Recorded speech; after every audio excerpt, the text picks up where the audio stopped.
So today I'm over at my second community garden. This is Eddie's garden. It's kind of across the street from where I live, and I'm kind of scoping out the potato situation over here. Now these potatoes are different. These are potatoes that I had overwintered in my cupboards. And I planted them. They were like little tiny pips, little tiny little potatoes that had developed some long sprouts. And so I decided, what the hey, just stick them in the ground to see what happens. But this is what's happening. So, I planted them and they just kind of are growing and growing and growing. I've never seen potatoes get this long. It's like a vine almost. And they're just vining and branching and spreading. But it hasn't bloomed yet. Usually, you know that potatoes are done after they bloom, and they're done and they start to kind of turn yellow and stuff. They're turning a little bit brown, but not like yellow. Exactly. That looks more like some kind of fungal issue from all the rain that we had earlier in in the spring and the summer in June.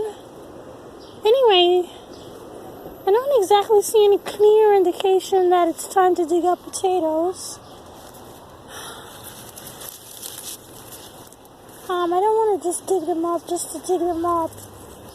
I see people doing that all the time on other people's videos, but I don't like to do that. I like to make sure that my potatoes are done.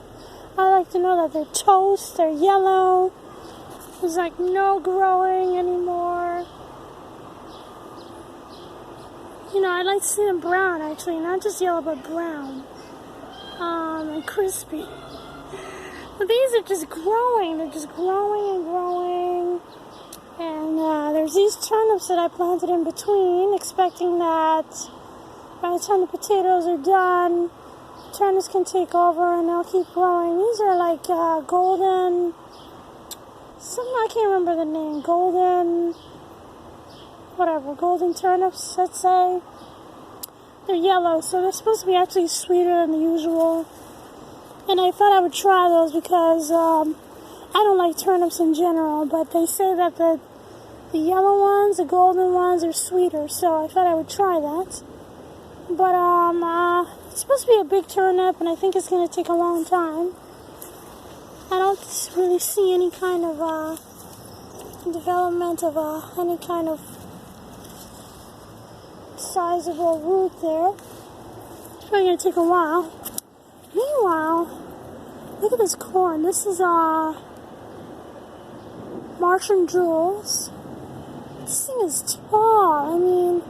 I can't even tell you how tall that is. It's got to be at least 10 feet. It's making a lot of good ears of corn, though. There's this. And look at this beauteous thing. They're very long, these ears. I don't know what to say about them. This color is amazing. This is the color that I saw on the label when I bought it. This is the color that made me say, oh, that's the corn I want to get. I think it was Botanical Interests that sells that, but you can get it probably from a few other sellers. I'm not sure. It looks like this might be making another ear on this plant, which is somewhat unusual. Oh, nice. But anyway, that's really the only one. No, I see one in there that's like a little bit reddish. The rest of them are,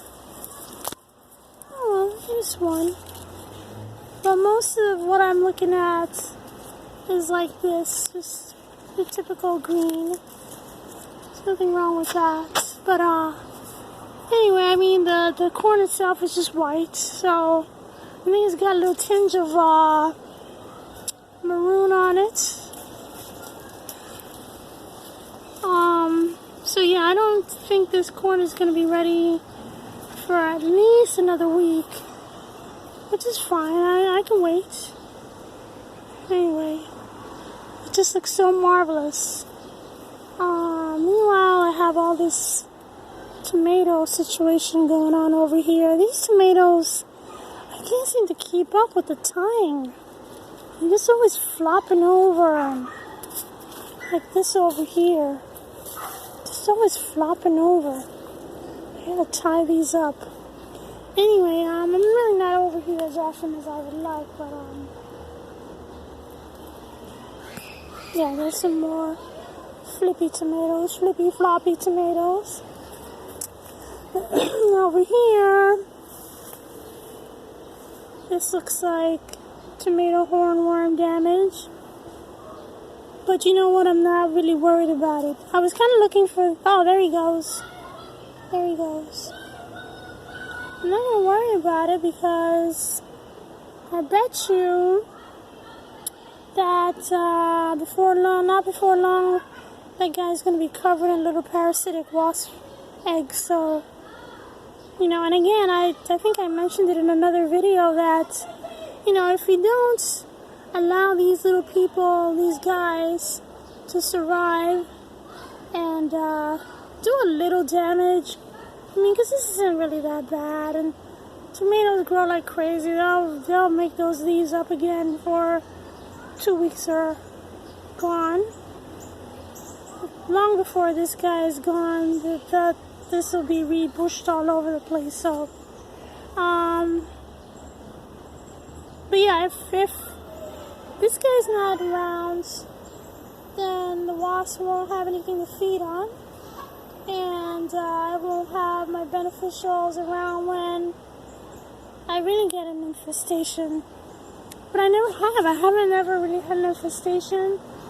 I mean, I'm probably fortunate in that sense, but you know, because I've seen people with some really bad tomato hornworm damage, and it's nothing to laugh at, but I've never really had that. Most of the time I have enough, I guess, coverage from the beneficials that I have never had more than maybe one or two that I actually find. Sometimes I find the one or two a year and it's already covered in the wasp eggs, paralyzed. I found one over at the other garden. I've been watching it for a couple of days. It's in the same place that I found it the day before, covered in little eggs, you know, paralyzed. So anyway, that's all I have to say about that. You know, you can do whatever you like, but I like to leave my little tomato hornworms alone. Let them do their thing. Let the beneficials come in and do their thing. And keep a balance in that way. So I have, this bed here is filet beans, string beans, and watermelons. They're kind of outreaching the little bed here. I don't know why I try, you know. Watermelons are always going to want to go further than you want them to. You know, you really shouldn't try to restrain them. There's no point. But anyway, look, I have sunflowers. I haven't had sunflowers over here in a long time. Oh, what's this guy? It looks like some kind of mason bee. Solitary. Very nice. I haven't seen too many of those guys in a while.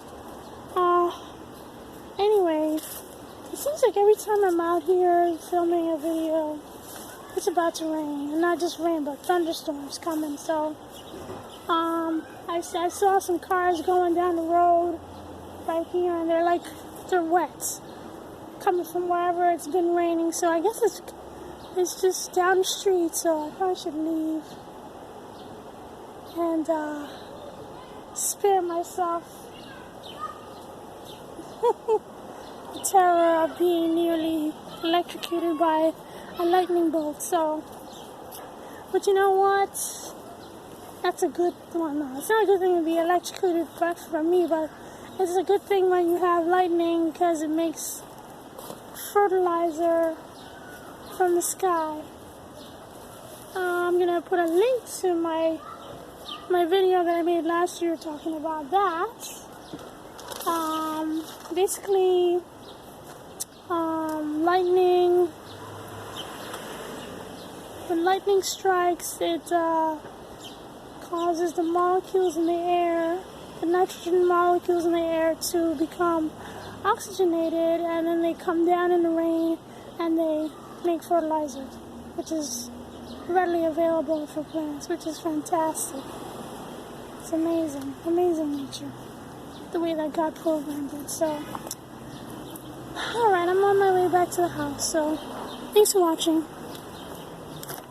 Flippy floppy tomatoes.